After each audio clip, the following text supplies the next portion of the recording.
Once, a powerful red dragon sought revenge against humanity for the slaughter of its kin. However, its ambitions crumbled in a decisive battle, leaving only bitterness and hatred in its heart. As it took its final breath, it believed its vengeance would remain unfulfilled. Unexpectedly, it was reborn as a helpless human baby, a cruel twist of fate that defied all expectations. He didn't think the puny humans had it in them, but they finally did it. They defeated him, taking down the only legendary red dragon in the world. With their full force, the humans surrounded the beast. In the back of their formation, a mysterious and unknown witch evidently led them. The witch redirected their attacks to focus on the weak points of the monster. He was taken aback by just how many competent people were in the ranks of the humans this time around. They got the whole squad kitted out with full sets of armaments. Bro, it's over. With a resolute shout, the witch declared the end for the monstrous being. In the eyes of every human on the battlefield, this was the end the behemoth deserved. Hearing this, he couldn't help but fall into deep thought. Did he really deserve this end? He had never stepped into human territory even once. Quite the opposite, in fact. Over the past millennia, humans had attacked him over and over again, sacrificing their own flesh and blood. A massive explosion, followed by an earth-shattering rumble, shook the entire terrain surrounding the woods. And in the end, he was slain. Perhaps it was due to old age, but he had no recollection of the details leading up to his final stand. All he could remember were flocks of humans hunting him down and tracking his den.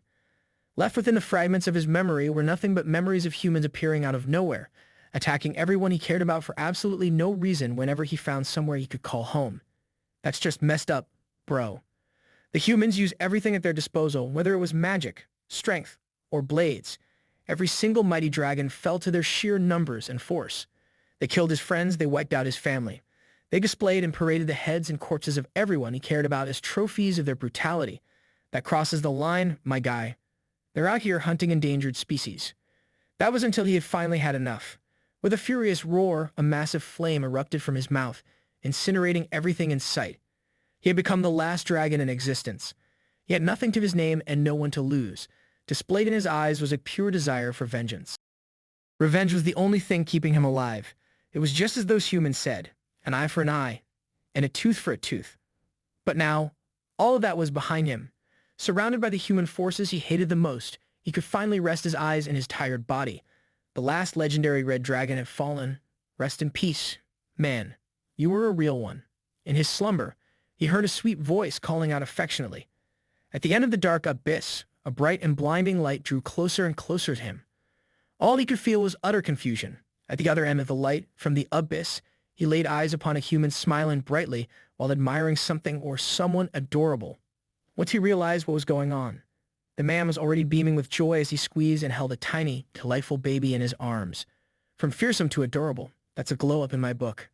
It was as if the world stood still for the legendary red dragon as goosebumps covered his small body. Ro turned into a Baki character for a moment. The big question in his mind was why he was being held by a human. All he knew was he had to leave this place as soon as possible. He tried to feel for his wings, but they were nowhere in sight. On the outside, he resembled a normal infant throwing a tantrum, but on the inside, he dreaded the possibility that he might have just become a human. The man celebrated in front of his wife, proudly declaring that the baby liked him. The dragon inside the newborn couldn't take this humiliation. He wanted this filthy human to let him go at once. He deemed that since this man had a death wish for humiliating him, he would gladly grant it. He intended to burn this man to a crisp and show them just who they were messing with. On the outside, he resembled a baby trembling bizarrely, leaving the man and the woman in bed clueless as to what was happening. After supposedly finishing storing his fiery power, he released it in the form of spit. His destructive dragon breath was now just a tiny glob of spittle. I'm going to go try this dragon breath out myself.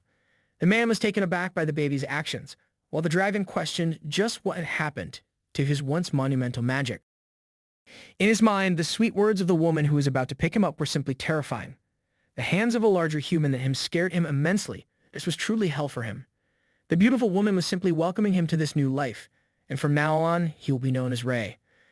He thinks that Ray is such a laughable human name, and he's still not clear about what is happening and what welcome she means. These humans have no idea who he really is. Inside this tiny vessel is the legendary red dragon remaining in the world. He does not have that dog in him. He is a whole dragon instead. Suddenly, he felt like everything clicked. If the heavens have allowed him, the mighty red dragon, to be born again. He'll have the chance to fulfill his wishes of revenge. Just like what they did to his brethren, the dragon kind, with this new human body of his, he vowed to kill every single human. A tooth for a tooth, an eye for an eye. Bro is about to grow up as a literal menace to society. The infant laughed deviously as the man found it peculiar that such a small newborn looks so devious and naughty. He has a sneaking suspicion that this baby is going to be a lot of trouble. But no matter what happens, this is their child. This is their beloved baby. Ray's tiny brain was filled with delusions of killing everyone. Suddenly, he was struck with the feeling of his eyelids getting heavy. He was getting sleepy. He had become so tired as he spent all his energy controlling his mouth. As he drifted off to dreamland, he criticized the human body for being so incredibly weak. Planning for humanity's annihilation while needing a baby nap is crazy.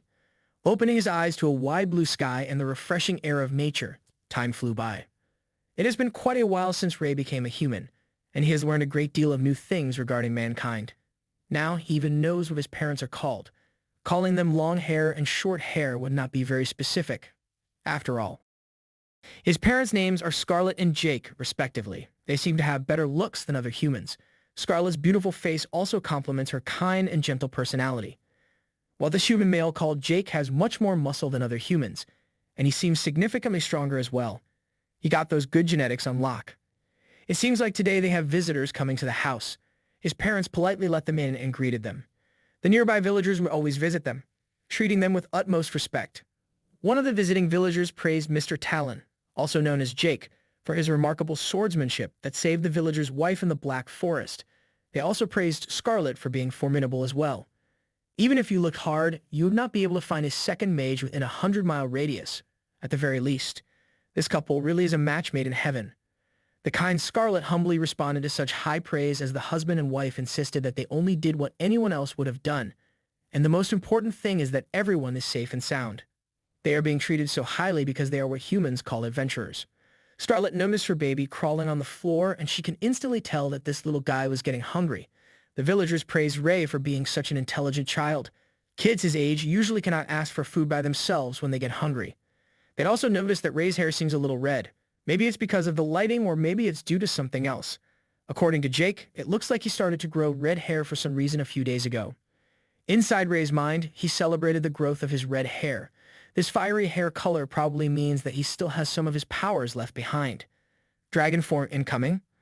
And just like that, the visitors politely bid their farewell as they head out of the door. They left with a request from Jake to chase the beasts away from their farms, and the always dependable guy reassured them that it will be taken care of by him personally. Right after getting out of the Talon house, the villagers started to gossip with each other. One of them asked if it seems like the Talon family has been cursed. They think that it would not be out of the realm of possibility. Not everyone can become an adventurer after all. And who knows just what kinds of dangers they have been through. Trash-talking the good guys whom you just asked for a favor right after walking out the door is crazy. Ray heard all of this and interpreted it as the humans fearing his red hair. He gloated that his grand presence intimidated them effectively. His mom picked him up as she gently lifted him to the feeding table.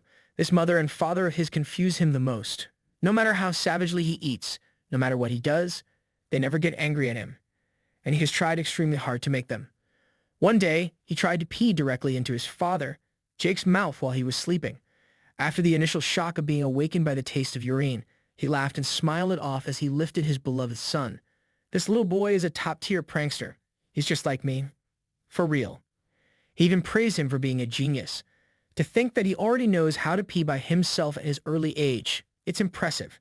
Next time, they'll have to work on peeing in the toilet, though. Jake and Scarlet took care of his every need and loved him unconditionally every single day. If hell existed, this would be it for him. Scarlet Talon is an incredibly gifted water mage who can bend water to her will.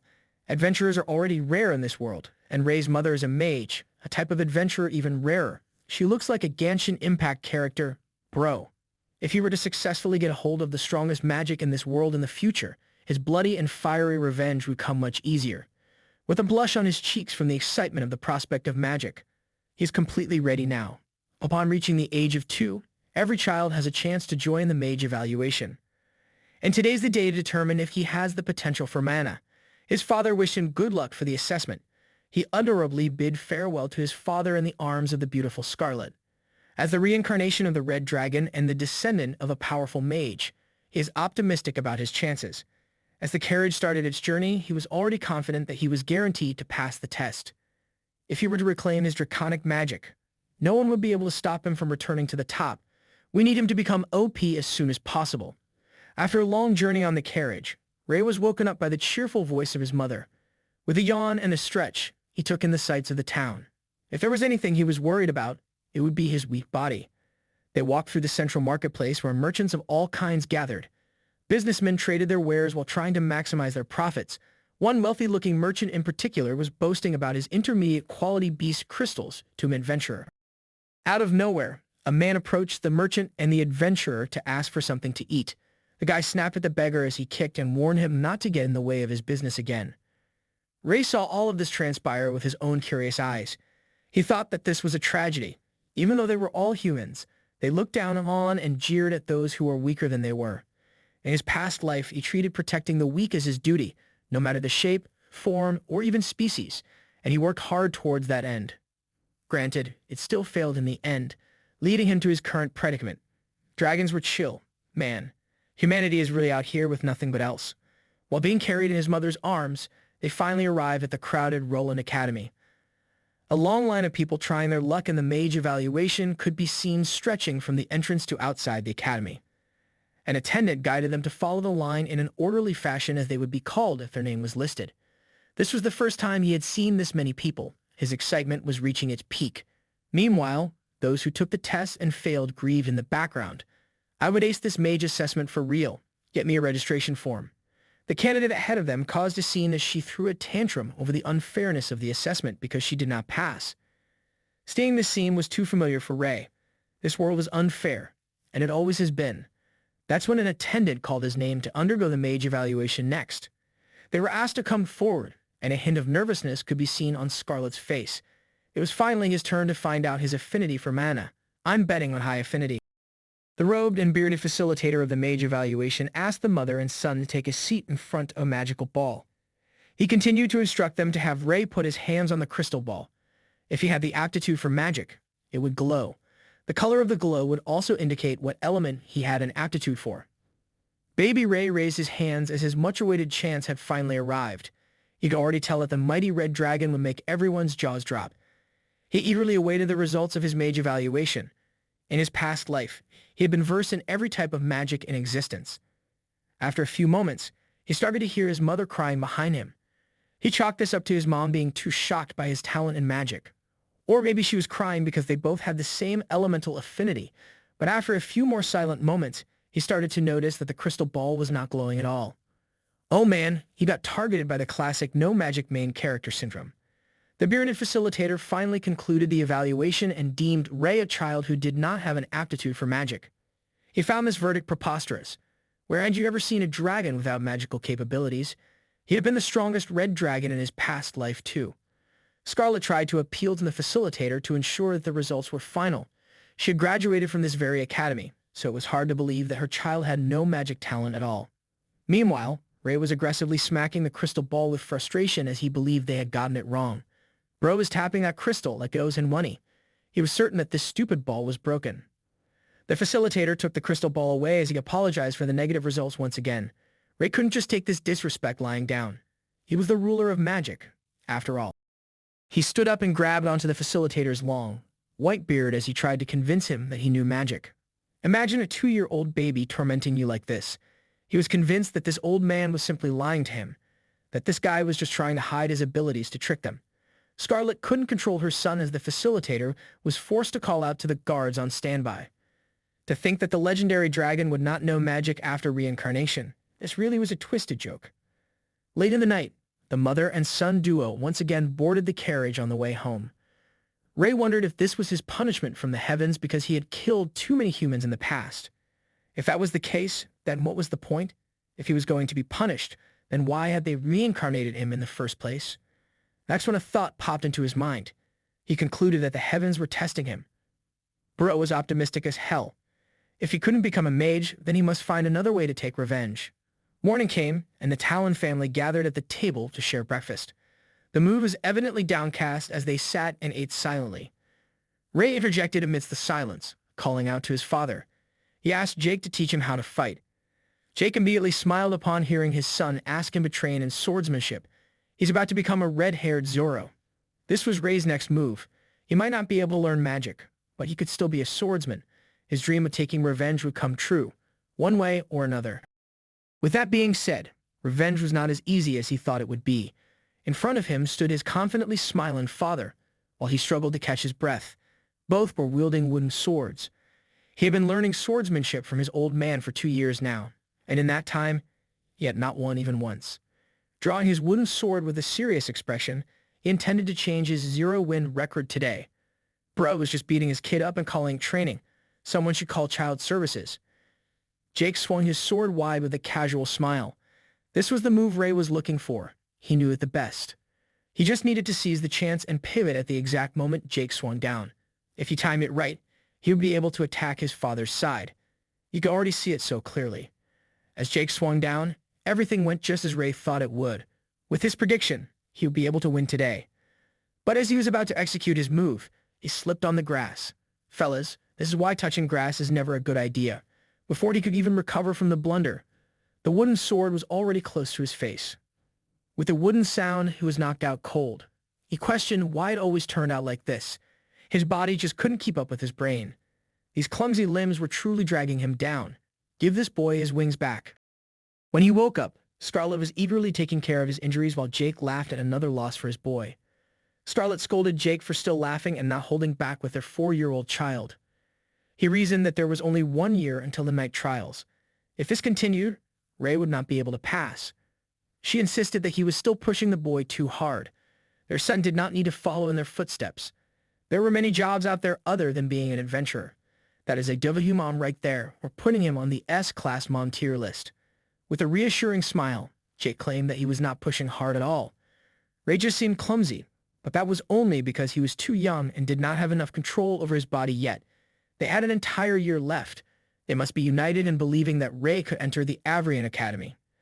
Seeing this exchange, Ray questioned if he could really make it into the Night Academy in a year. He reassured his parents not to worry about him. In his mind, he was certain that the reincarnation of a red dragon would never be as weak as a simple human. He expressed his determination to pull this off. He swore that he would be the strongest person anyone had ever seen. We believe in you, little bro. He was back on the training grounds again. He knew that he was much more capable than humans at a similar age range, but what he still lacked was control. It frustrated him that the human body was so clumsy and poorly built. They had 4 limbs, but they had to move everything separately. For someone accustomed to the body of a monstrous dragon, this was an extremely difficult adjustment. He swung his wooden sword countless times, and his father spotted him. Pops, you must teach him a cool finisher or something. Jake handed him a real steel sword. From now on, this would be his sword to keep. At his level, he could handle the real deal for practice now. Bro is giving his 4-year-old son a deadly weapon. Father of the year right there. He was surprised at this gift that his father had handed to him. It was almost as tall as he was. Jake reassured his son that it would help him improve his control at a much faster rate. While smiling, he bent down and whispered to his son that there was also another gift waiting for him. In the storage room of their house, Jake surprised Ray with a magic puppet. It appeared to be an ordinary wooden puppet with nothing special about it. It's that one character from Tekken. Ray was taken aback by the underwhelming appearance of this gift. Jake urged him not to underestimate him. Though, this puppet was powered by magic, and the students of Avrian Night Academy used these things to train their students.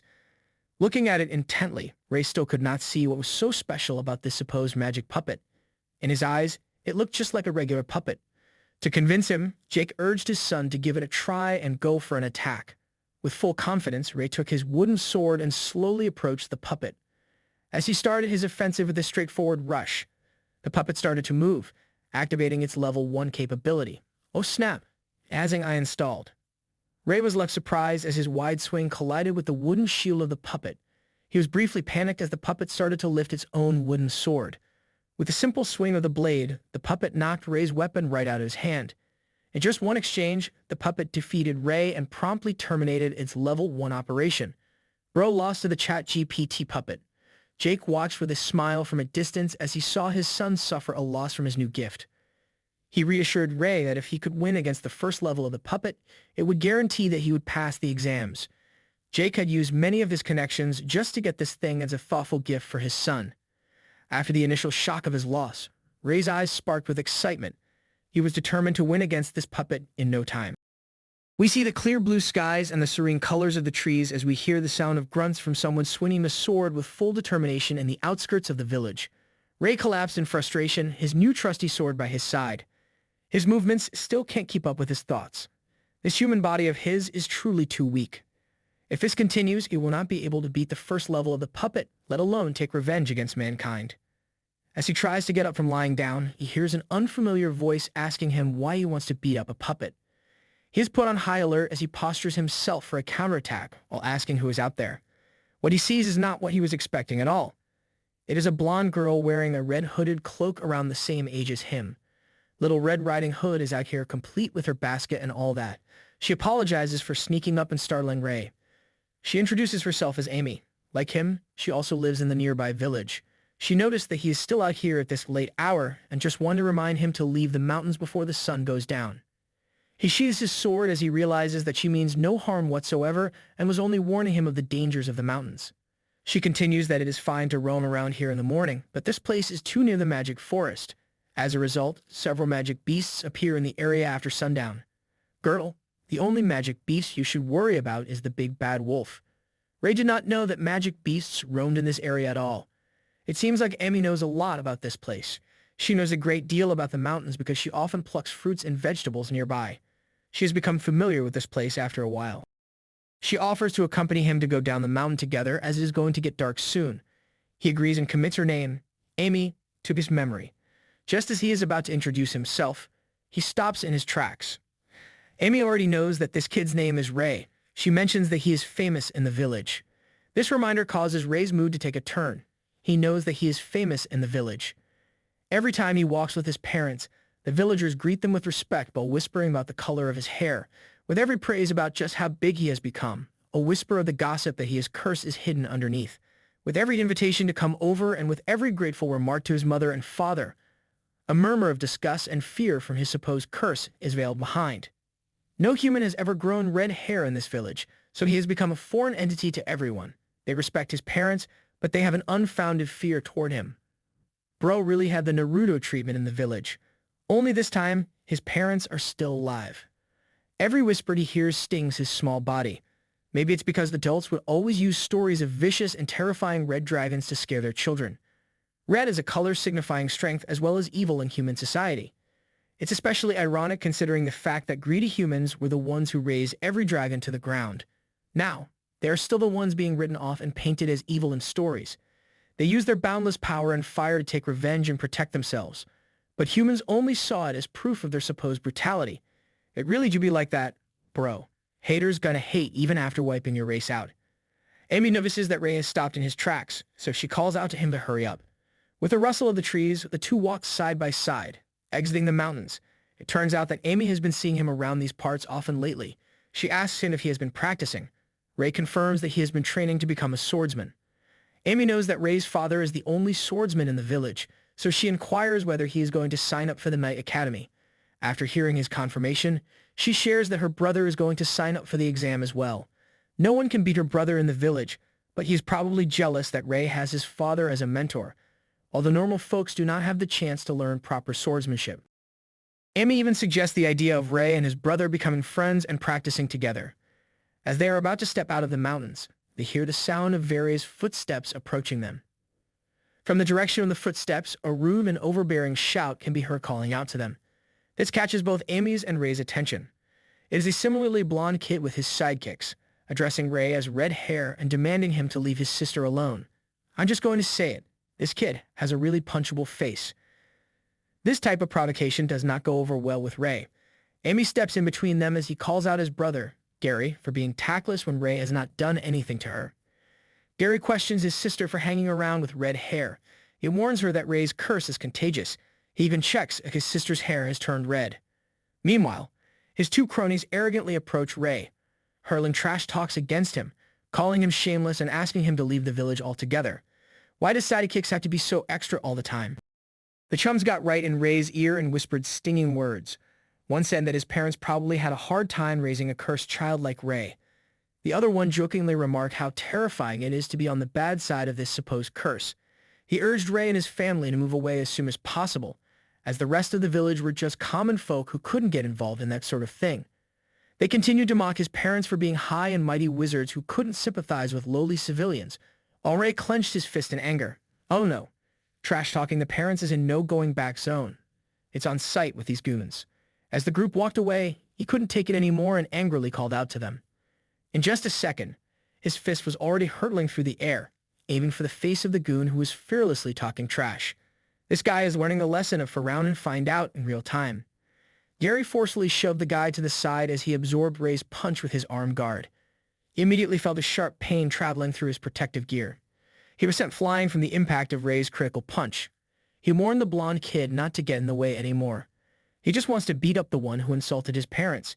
His punch was so intense that it left his fist smoldering. This little kid could probably beat all of us up, boys. Gary quickly regained his bearings as he called out to Rei seriously. He knew that both of this kid's parents were adventurers. His father was even a renowned swordsman. He reckoned that Rei was probably trained a lot, so if Rei wanted to fight, Gary happily offered himself as an opponent. He continued that he wouldn't even use a weapon because he didn't want to kill Rei. He handed his sword to his cronies as Amy tried her best to stop this ensuing fight. Bro really has a personal sword holder on his side. Rei was up to the challenge as he threw his sword away to the side. As he assumed a fighting position, he taunted Gary and his sidekicks to attack him all at once. He didn't care at all. The sound of blows being exchanged could be heard in the middle of the woods. The cheers of Gary's cronies and Amy's cries to stop echoed throughout the large field. After a few exchanges, Rei was finally hit by a solid punch to the face, knocking him back as his sack of coins flew out of his pockets in the middle of his fall. Gary promptly caught the coin sack as he urged Rei to admit defeat. Rei fell flat on the ground with dirt and bruises all around his body. Bro, he's got no hose, no coins, and his drip is full of dirt. Pray for our boy, Rei. Rei struggled to stand back up as he felt a deep sense of frustration. Gary said that he was just too weak. He continued that this kid really was disappointing. He already had his father helping him every step of the way with his training, and yet he was still useless. Meanwhile, his father was only a regular merchant. Bro pulled a reverse dad card. Gary capped off this fight by urging Rei to give up on being a swordsman and to focus on something he was good at. Rei struggled and fell once again onto the grass bed. The last words that the arrogant Gary spewed at him echoed in his head endlessly until they consumed him. Back at an ordinary house in the village, Gary and Amy finally arrived back home. Amy was quick to scold her brother for going overboard today. Go off, Little Red Riding Hood. He insisted that Rei deserved it. He also demanded that his sister stay away from that red-haired kid in the future, as a lot of people are scared of that cursed hair color. He asserted that they were far too different from the Talon family. Their parents were just ordinary people. In frustration, the only thing she could do was scream at her brother that she hated him. She stormed off fuming, leaving her dirtied and bruised brother to tend to himself. As Gary was taking off his protective gear, he noticed that his arm guard was bent and dented heavily. This alerted him immensely. This just meant that if he hadn't had his protective gear back then, his arm would have been broken right from the very first blow. Rei Talon would have won that fight. Just another reminder to always use protection, kids. Back at the Talon house, Rei has finally picked himself up from defeat and walked back home. His mother was cheerfully preparing dinner as she welcomed her son back home from training. Once she saw that her precious son was full of bruises and dirt all over, she immediately rushed to his side and asked if he had gotten in a fight with someone. He just shrugged his shoulders and reasoned that he had just gotten hurt during practice. Scarlet would not let this go, though. She asked if he was lying to her and if he was being bullied by the village kids. Although his mother had guessed correctly, he still denied it. She was worried that the wounds all around her son would leave scars, but he said it was all right since he was a man after all. After living for an eternity as a legendary dragon, he's still just a kid in his mom's eyes. That's another W for Mommy of the Year, Scarlet. The carefree Jake was smiling with approval as he saw his son's battle wounds. He praised Rei for working hard on his training. Right after getting home, Rei notified his parents that he was going to practice for a bit. It was almost dinner time, and he was still trying to get some training. In the storage room, Rei diligently activated the magic puppet to level 1. He started his combat training with the puppet, which dashed towards him with a shield bash that he skillfully dodged to the side. He had become used to the attack patterns of the puppet. After dodging the shield, Rei raised his wooden sword as he tried to find an opening in the opponent's movements. However, his serious expression and determination were short-lived as his wooden sword got caught by a pillar in the storage room. Even the bot could not believe how badly you messed that up. Bro. The magic puppet did not let the chance go and struck Ray at the back of his head while he was not paying attention and trying to retrieve his stuck wooden sword. The next day, we were back in the vast expanse of the beautiful greenery and bright blue sky of the mountains. Ray was walking towards his usual training spot, but there was a familiar figure standing there already.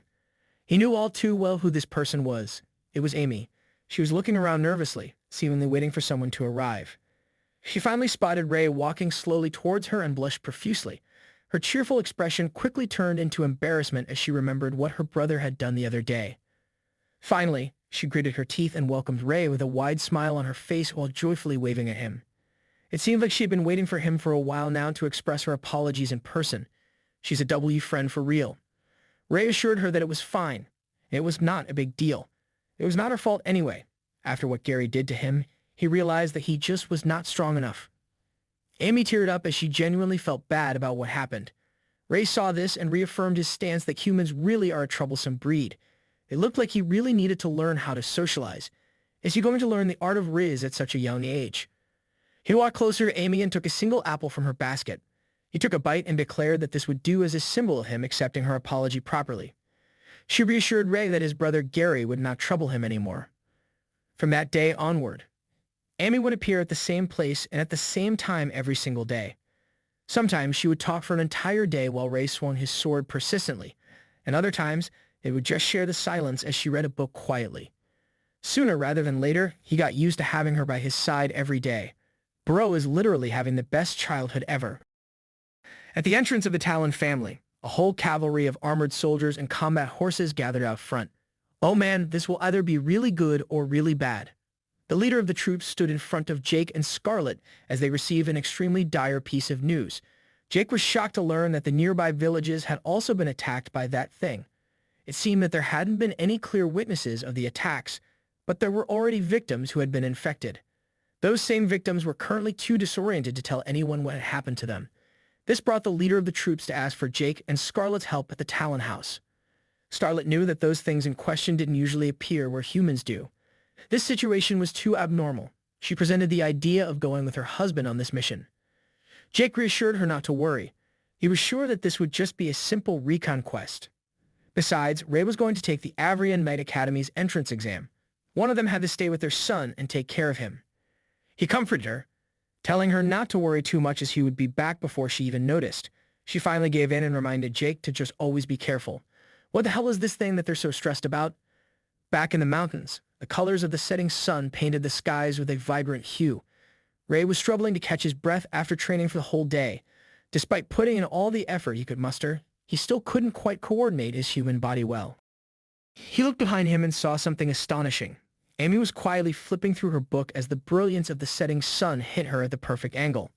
Seeing this caused Ray's heart to beat so loudly that it almost jumped out of his chest. Ro finally caught the puppy love syndrome. Catching himself stunned like this, he smacked his cheeks just to snap out of it. With a blush of embarrassment on his face, he approached Amy to inform her that they should call it a day and head home for now. She was so engrossed in her book and the peaceful surroundings that she didn't even notice how late it had gotten. On the way home, Ray asked her if she was getting bullied in the village for hanging out with him. With all the rumors that he was cursed with his red hair, he worried that Amy might be getting dragged into it as well.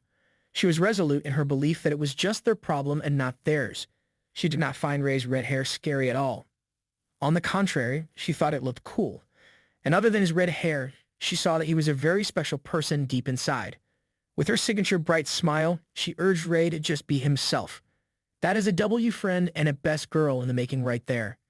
Hearing this sentiment from Amy reminded him of Gary's malicious words to find something he was good at. A smile began to form on his mouth as he felt something click. He couldn't believe that he hadn't thought of it sooner. He excitedly thanked her for clearing his mind. He eagerly ran back home as the two bade farewell, looking forward to their usual meeting the next day. In the middle of the night, back in the Talon House's storage room, the magic puppet promptly activated to its first level. Ray slowly brought the wooden sword to his mouth. Zora would be super proud. He bit down on the handle firmly as he crouched down on all fours. To do what he was truly good at, he would be unleashing his true self. The magic puppet started its operation as it scanned Ray and initiated the trial.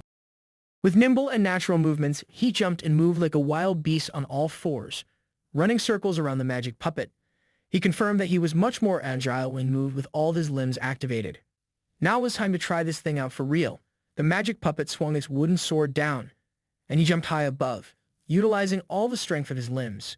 With a decisive smack, he landed behind the magic puppet in the blink of an eye. He finally got the literal dog in him. The power in its eyes started to fade. It slowly lowered its weapon. With its robotic voice, it informed Ray that he had passed level 1. Ray was super pumped as he celebrated this win. His wild idea of going back to his previous life's fighting style had paid off. His father had said that he would be able to pass the Knight Academy exam once he beat the first level of the puppet. He had already done that just now, but he still wanted to test his limits. With a confident smile, he activated the magic puppet's level 2 trial. Getting greedy right after finishing the tutorial round, he's just like us. As the sun rose, the Talon household bustled with Jake's preparations. It was so early that Ray had just woken up from his sleep when he caught sight of his father, fully armored and getting ready. Jake apologized to his son as he had a quest to attend to. He was going to need to leave home for a bit, but he reassured Ray that he would be back by the time of the Knight Academy exam. "Oh man, I don't like how this departure is going." He urged his son to practice with the puppet as much as he could while he was away, encouraging him with his signature carefree and brilliant smile. He believed that his boy could beat the magic puppet. Before Ray could even brag to his father that he had already beaten the level 1 trial, the driver of the carriage called out to Jake to depart immediately. He promptly confirmed and boarded, while Scarlet reminded him to take care of himself for the nth time. As she handed her husband's long sword, the lovey-dovey couple had to go their separate ways for a while. Ray simply smiled, knowing that everything would be all right. In his mind, it was no big deal that he had defeated the puppet. He planned to shock his old man when he returned home. "My spider sense is tingling, bros. What will happen to happy-go-lucky Jake?" Casually walking to his training site on the mountain, he wondered how his father would react when he saw how strong he had become. It would be interesting. He gave all the credit for his breakthrough to the tip from Amy. He had found a way to solve the issue that had been plaguing him, thanks to her. As he mulled over his thoughts, he found himself growing excited and feeling genuine gratitude. He felt like he was becoming more and more human as time went on. Bro was a literal child having an existential and identity crisis. He was still convinced that humans were terrible, but his father, Jake, his mother, Scarlet, and his dear friend, Amy, these three were the rare exceptions. He leisurely strolled through the woods, vowing not to seek revenge on them when the time came. He really has the whole mankind on his kill list except those that have been a decent human being to him. At his usual training spot, he was once again out of breath after a whole day of sharpening his swordsmanship. It had already been a while, and it seemed like Amy wouldn't be coming today. Ray caught himself thinking about her and feeling expectant, becoming embarrassed even though nobody was around. Caught himself in 4K. With an awkward laugh, he tried to convince himself that it was for the better. Now, no one could disturb his training. Time was of the essence when it came to his training. He couldn't afford to let himself be corroded by his human emotions any longer, as he was the mighty red dragon after all. A few hours passed and the sun began to set. Ray was laying down snoring and napping heavily after an exhausting day of non-stop sword practice. Not going to lie, that grass looks comfortable as hell. He opened his eyes at the sight of the warmly tinted sky. Seeing the sun setting above him sent the boy into a panicked state. It was already so late, and he was going to get nagged by his mom if he did not get home soon. As he hurriedly ran back home, he thought about Amy once again. He had not thanked her properly yet for the advice she gave him. She was probably just occupied today, so he did not see the harm in just thanking her tomorrow.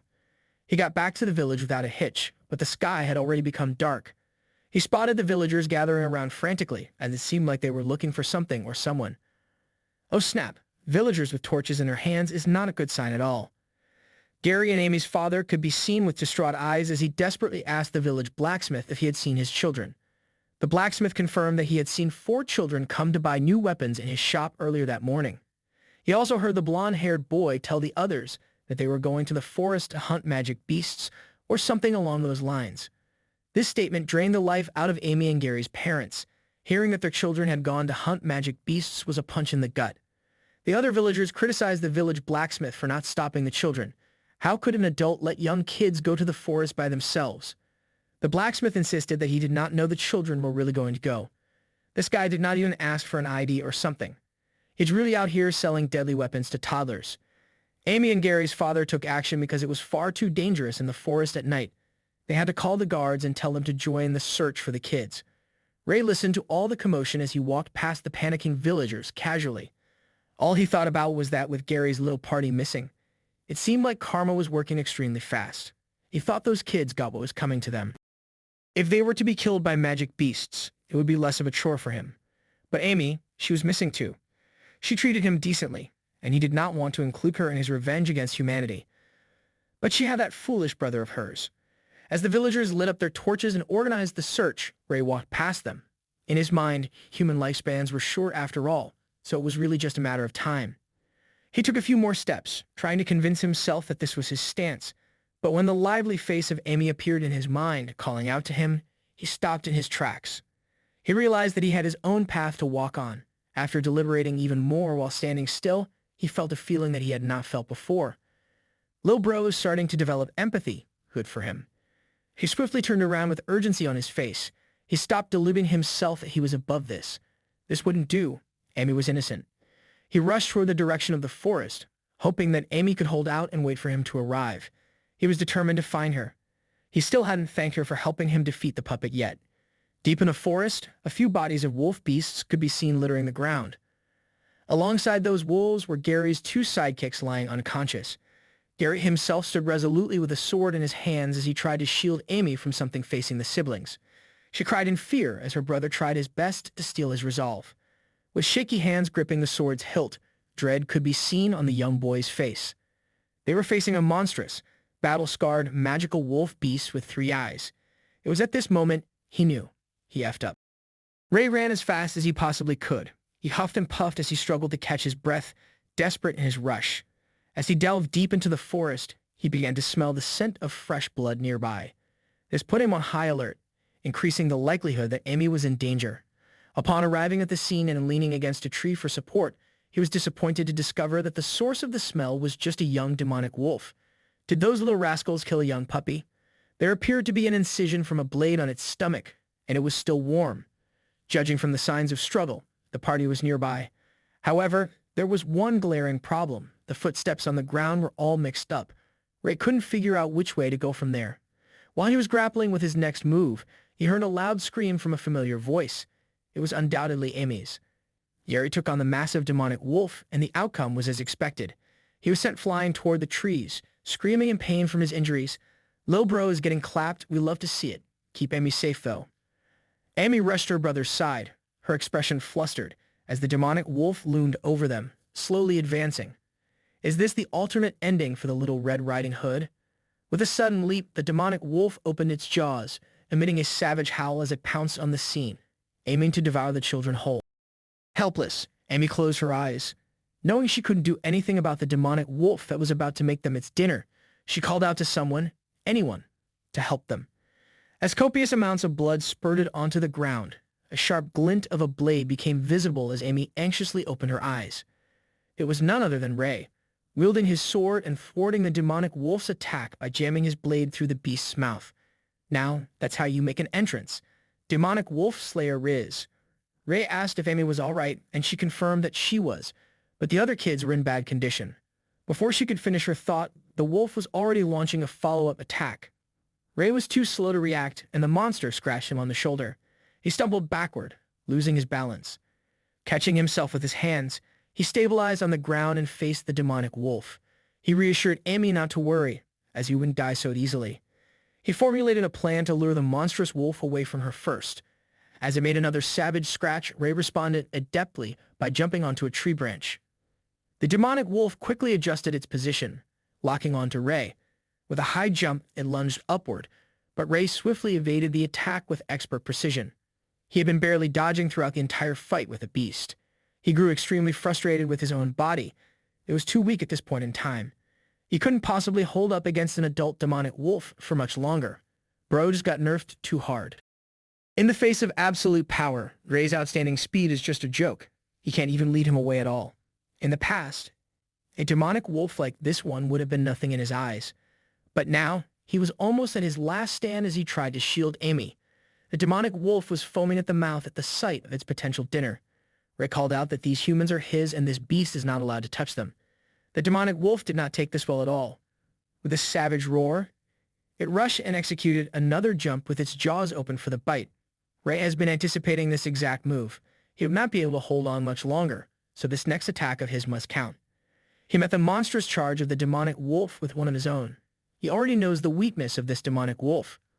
Under the bloody moonlight, Rei wielded his sword between his teeth and effectively climbed up on the wolf's snout. He swung his blade and took out one of the three eyes of the beast. Bro is looking like he's straight out of Demon Slayer with that slash. As soon as it felt the pain of the slash, it quickly shook him off and sent him crashing towards the ground. It is such a shame that he could only wound one of its eyes. Full of bloody injuries, Rei still managed to stand up and shield Amy behind him. If it was him in the past, he would have been able to tear this demonic wolf apart with a single casual blow. Now, he must rely on a human weapon to contend. With one eye less from the start of the battle, the demonic wolf charged once again as if it had never learned its lesson. Rei was quick to spot the opening in this big move. With the sword back in his hands, he intends to see which one of them is truly tougher. He took advantage of the small window of opportunity and took out a leg with a sharp swing of his trusty blade. This wolf has that cartoon meat. It was good that this move worked effectively, but the wolf landed all the way where the siblings were located. Amy and Gary flew from the impact of the beast's body landing. As he tried to call out if Amy was all right, the wolf desperately tried to reach him with its sharp claws. It landed squarely on his body, lacerating his skin. He tried to recover from that critical strike as he coughed up blood. This fight has been nothing but frustrations on his side. With the sword back in his teeth, Rei wants to end this fight right there and then. He wants to make this monster submit to him. He resembled a spinning tornado as he sliced and diced through the air against the wolf's massive body. That's a sick finisher. Ro is spinning like a Beyblade and dicing that big bad wolf. The demonic wolf was wounded so heavily that blood immediately drained from multiple parts of its gargantuan body. Rei had used everything in his power and stamina to execute that one final deadly move. He stumbled through the air, resembling a lifeless doll. The demonic wolf and Rei hit the ground at the same time. He has finally done it. He surveyed the surroundings and found that Amy and her brother are fine despite being knocked unconscious. In the corner of his eyes, he noticed something peculiar. An unfamiliar alert and a small burning fire started to appear out of thin air. It took the shape of a cute little draconic creature made purely of flames. Rei had no idea what's happening at all. The adorable little draconic creature sounded the alarm as it held up a sign indicating that he had received a reward. It says that he had unlocked the initial stages of the Blessing of the Dragon's Eye and obtained an intermediate-grade beast crystal. Okay, we're finally getting a glimpse of the dragon system. That's hype. He was prompted whether to absorb the beast crystal or not. The little draconic creature kept flying in front of him, letting out adorable sounds. Bro got a Pokemon package with his system. Seeing the prompt in front of him, he dismissed it as a bunch of useless information. Putting that aside, he tried to look for Amy and her brother. He had to save them, or else the blood would attract even more magic beasts. Rei tried his hardest to stand up as his wounds continued to drip blood. For a brief moment, Gary regained consciousness as Rei carried him. He recognized the kid he had beaten up a while ago, who had just saved them from certain death. That's right, boy. You owe this red-haired kid your life now. Rei told him not to move as Gary firmly held onto him. Bringing two people with him was his absolute limit at the moment. The brother and sister had passed out while Rei persisted through his severe injuries. He was getting weaker by the second. Bro was straight up doing the hacksaw ridge. As for the other two kids lying unconscious in the distance, he did his best to cover them up with loose twigs and rocks to protect them from detection by other beasts. He had already done all that he could with what he had. The rest was out of his control. Not far from the depths of the forest, the villagers gathered in their search party. They were starting to get agitated as not a single one of them had found a clue regarding the location of the missing children. Out of the thick and massive forest, they began to spot something emerging. Their eyes lit up as soon as they recognized that it was the missing children. They saw the red-haired kid from the Talon family, bloodied and beaten, carrying the blonde siblings. They immediately tried to notify the parents to come to this location. Rei asked the adults to please help the kids as they would need some healing before finally collapsing on the floor due to his grievous injuries. The villagers quickly talked amongst themselves after seeing the Talon kid come out of the forest with two kids in tow.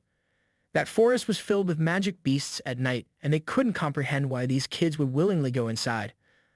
A lady rushed through the crowd, screaming at people to get out of her way. It seemed like she was the mother of the other two missing kids, Bob and Kale. She got that lunch lady vibe going on. She was greeted with the news that only the two blonde siblings had made it out of the magic forest. She couldn't accept this piece of information at all. She tried to run into the forest, but the crowd of villagers stopped her, telling her she couldn't go in there by herself. She forced her way through and called the other villagers cowards for not even trying to find her sons. She ran across the bridge, believing her boys were waiting for her rescue. As she cried and ran anxiously, calling out to her kids, she felt the stare of the magical beasts lurking in the darkness of the forest. After sensing the heavy presence of a beast with 3 eyes, the lady finally turned tail and ran as fast as she could away from the forest. She was humiliated in front of the crowd, too scared to go after her own children. This lady will really leave his sons in the forest because she's too scared. After being humiliated by her own cowardice, the lady turned her attention towards the tired and injured Ray. She grabbed him by his collar and aggressively interrogated him about the location of Bob and Kyle. "Oh no, bro. Someone must call the cops on this lady." She insisted that her boys were both good kids, so it did not make sense for them to go into the forest. She tried to force him to talk and confess that he was the one who tricked them into going inside. The kid with the different hair color must have done it. That was the conclusion she arrived at. She slapped Ray with her heavy hand while saying that she knew that red hair was a bad sign. She was convinced that he was a sign of calamity that only brought misfortune. This lady needs to get hit. Equal rights, equal fights. Hearing this, the other villagers also started to think the same way as they whispered amongst themselves. They were starting to unite around the idea that Ray was the one who tricked those kids into going inside the dangerous forest. They based this ridiculous notion on the fact that he was the only one who got out awake. The villagers quickly formed a mob against Ray. They poured all the blame on him without remorse. The lady even repeatedly slapped him heavily while asking why he only brought Gary and Amy back. She looked deranged as she beat up a heavily injured child. If Jake and Scarlet see this, the whole village is done for. Through all the pain he was currently suffering, Ray could not help but let out a knowing smile. He had already told everyone that the kids were still in the forest. She looked at him with utmost contempt as she reasoned that those were just children, and Ray dared to leave them in the depths of the forest to die. Hearing this sounded unreasonable to him. Had these people forgotten that he was a child too? The lady threw him away as she accused him of being a cold-blooded monster. She swore that she could not forgive Ray no matter what. Meanwhile, the other villagers were also too scared to go into the forest to rescue the remaining children. In Ray's thoughts, it seemed like these people had forgotten that he was a human too just because of his red hair. They didn't think that he was a child. They thought that he was a monster. The lady forcefully took a torch from the mob. She slowly walked towards Ray while menacingly holding the torch and repeating that she would never forgive him. She better not be trying to do what I think she's about to do. This lady needs to be locked up in the finest mental institution there is. From where Ray was standing, these people were much more terrifying than any beast could ever be. These guys were the true monsters. The lady lifted the burning torch as she cursed Ray, the red-haired monster, to die. He was way too familiar with this feeling. It seemed like he was going to die by the cruel hands of humanity once again. He looked directly at the fire with a smile as he contemplated just how humiliating it was to die by a torch. He was ready to accept his fate for the second time around. As the torch landed, it made a familiar metallic sound. It was Gary, with his trusty armed guard shielding the injured Ray. Oh snap, Gary with the clutch character development. The villagers saw this and interpreted it as Gary being charmed by the red-haired monster to do his bidding. They convinced themselves that Gary had gone mad. He glared at every adult villager around with ridicule in his eyes. He berated everyone present, saying that they were the ones who had gone mad. How could they kill someone based on a baseless assumption? He would not let these people touch his savior. How messed up are the adults in this village that the kids have a better common sense than them?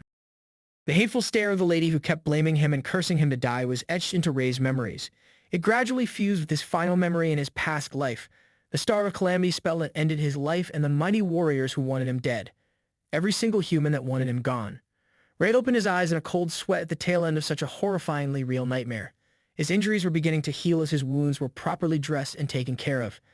His mother held his hand the whole time he was asleep and recovering. She even got so tired that she ended up sleeping beside him, kneeling in discomfort. It seemed like he was not the only one dreaming in the room. Scarlet gripped his hands tightly as she kept calling out to her son while in deep sleep. She cried in her slumber as tears kept pouring down her cheeks. Ray sat up and looked at his mother. The sight made him think of a complex question. How can humans be so beautiful, yet so cruel? Bro got beaten and slapped so bad, then dropped the most existential question out of nowhere. He held his mom's hand as she drooled in her sleep, slowly waking up. She immediately got up in elation as she saw her boy awake. She even thought she was still dreaming. She hugged her son tightly, forgetting that he was still recovering from heavy injuries. She was just too excited to see Ray waking up after sustaining serious damages. Scarlet saw it as a good sign that he was still capable of feeling pain. It served him right for acting so rashly. Ray had no idea how long he had been out of commission. It seemed like he was in deep recovery for an entire week. Scarlet started sobbing once more, as she truly would not know how she would explain to Jake what happened if their son did not wake up. He also asked what happened to those people, the villagers who ganged up on him after undergoing a life-and-death battle. It seemed like the two kids he saved, Gary and Amy, were doing fine and only lightly wounded. But Bob and Kale were still missing in the forest. It was likely that those two had met an unfortunate fate. Going back to that night, Gary went above and beyond in shielding the unconscious Ray from the mob of delusional villagers, especially the insane lady. He repeatedly told them that they had gone into the forest by themselves, and Ray saved them in the end. The adults refused to believe Gary, convinced that he was under the malevolent influence of the red-haired monster, an allegation he also repeatedly denied. Amidst all this chaos, Scarlet made a mad dash toward the gathering of the villagers. She finally caught a glimpse of Ray being surrounded by an angry mob of villagers with ill intentions painted on their faces. Taking a closer look at the situation, the calm and gentle mage started emanating her magical powers outwardly. "Oh dang, are we about to see Mrs. Talon go sicko mode on these villagers?" She coldly asked the people on the scene who the hell had done this to her son. As if they had truly gone crazy, the villagers had the gall to urge Scarlet to calm down. They told her that her unconscious child lying on the ground was the one who led all the other kids into the forest, so naturally, this kid should take responsibility for his supposed actions. Gary was the only person thinking with a clear head in a place surrounded by adults. The crowd even tried to convince Scarlet that she was a mother as well, so she should know how it feels. The lady who beat up Ray tried to interject, but Scarlet's raging magical aura was too oppressive for normal people. She took her boy in her arms and gave a piercing glare directed at the crazy lady, making her cry and tremble.